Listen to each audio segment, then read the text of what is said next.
just kind of going back to that the equality in the conversation, I just wanted to think about like how we're trained and how we learn in grad school, like not to impose your beliefs, not to, basically how to become essentially a blank slate, right, for our Mhm. clients. Um, with that being in mind, how can we work to not impose our biases on our clients, but still be in a space of continuous reflection so Mm. that we are using the system centered language? How do you recommend clinicians challenge their unconscious bias so that they can do healthy work and be in that place using that particular lens? Mm. Love this question. And there's multiple ways in. So, in no particular order, I would say that somewhere around the early steps would to be just to accept and embrace that you have bias.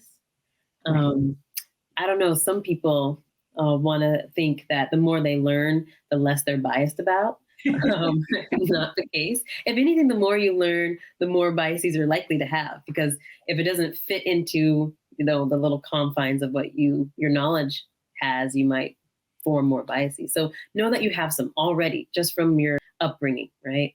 Right. Um, and then to be willing to be that lifelong learner we talked about. So every client you have is going to teach you something new if you're engaged and awake enough to Right. receive that. But I wanted to give just a quick definition of bias because it's used a lot. And I just want to make sure we're thinking of it the same.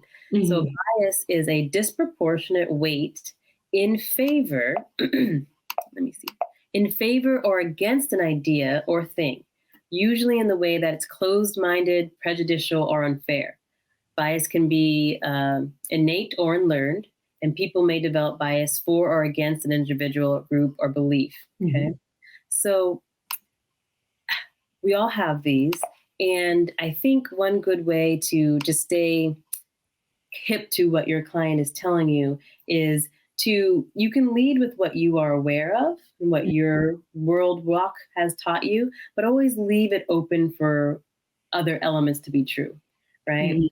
But let's go to the blank slate before I give an example of what that can look like.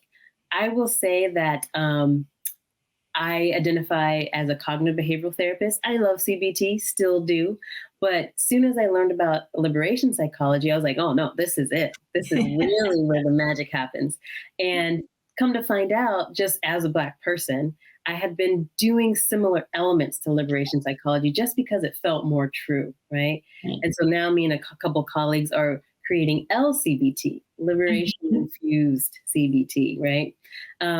But with that, I want to say the blank slate, I don't think is very humanizing, right? Part of what heals our clients is our humanity with them, Right. right? So if I don't cry, like yesterday when I just spoke to a client who lost her dad suddenly, if I don't allow myself to tear up and feel that, Right. or if I don't appropriately self disclose certain things, then Right. it is like talking to a blank slate and you don't get that humanity. So for our trainees in the room talking about this who are probably bristling at the thought of crying with the client or sharing their own personal life because we like to keep it clean when we're learning. An example of this would be I can say to a client, so this experience you're talking about, I've heard it's like this, but what is it like for you? So then Mhm. you bring in your expertise or what knowledge you have about a situation, but you always leave room for the client. So, for example, I was working with a East Asian client, and I was like, well, a lot of my other East Asian clients have told me their parents aren't very affectionate. But what was it like growing up in your house? And then she's Mhm. like, oh, yeah, all Asian parents are XYZ. And I'm like, yeah, but what was it like for you? So Yes. sometimes your client will give you a bias to operate Mhm. with, and you can still ask what it's like.